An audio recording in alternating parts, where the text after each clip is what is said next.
When I got told that I'd broken my spine, it was like everything in my life collapsed. It hit home when I got home. My partner had to go back to work and I was just sat at home. There were no ways or means of getting around. I'm in a bad place. I think the doctors and nurses and stuff, they're fantastic at telling you about the health side of things, but no one could tell you what your life would look like. Andy Wharton's role, he was a support network coordinator. I just got told by my OT one day that we're meeting with him for an hour, and it was just amazing to see that this guy's had this injury 25 years ago and he's just gone out and made the most of his life. When I spoke to Andy, I got an idea that I would be able to drive again in the future. I would be able to go on a plane, be able to do all these things that I wasn't quite sure I'd be able to do again. When I got my car back, it was just like I got my life back again. If I needed to nip to the shop, if I wanted to go to the park and get a coffee, little silly things like that, I hadn't been able to do it for 8 months, but it's what I needed at the time. Getting back into work was one of my number one priorities, and I think the fact that I've got this job in particular would be beyond my wildest dreams that I can actually be talking to people about the thing that I've spent the last 18 months going through. So we run monthly community groups, and that's for people who've left hospital and still want to get involved. 90% of the time these people don't specifically have one thing that's wrong with them that they need help with, they just need somebody to talk to. So that's why I think these groups are so important. It just gets you involved with people who know what you're going through, and a lot of them have answers to help. I'd find that if I were relying on public transport and sometimes transport's delayed, I'd be letting these people down in a really vulnerable part of their life.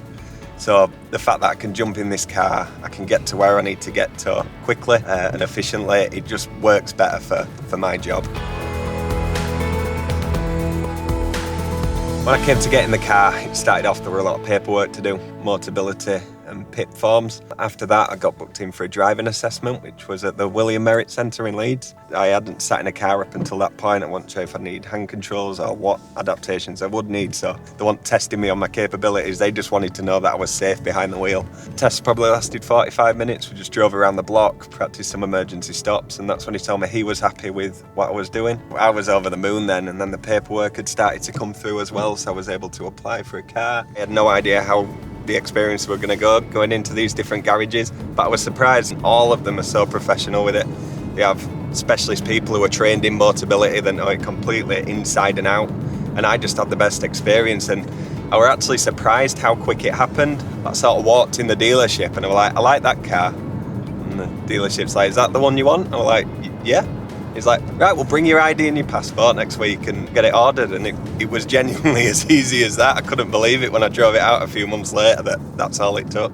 I did have to make the switch from driving a manual car to an automatic. It's got all the bells and whistles on it. When I walk up to the car, if I've got the key in the pocket, the car will unlock. It's all the little things like that I never expected to get, but have turned out to be so helpful. Everybody's got a different method when it comes to putting the chair in the car. For me, because I do have some movement in my legs, I find it easier to pull up to the boot, fold the chair up, lift the chair into the boot, and then I can shut the boot and walk back round to the car. But over time, you just sort of get better and quicker at it. I think especially when you're trying to get the chair in the car in the rain, you learn how to do it fast.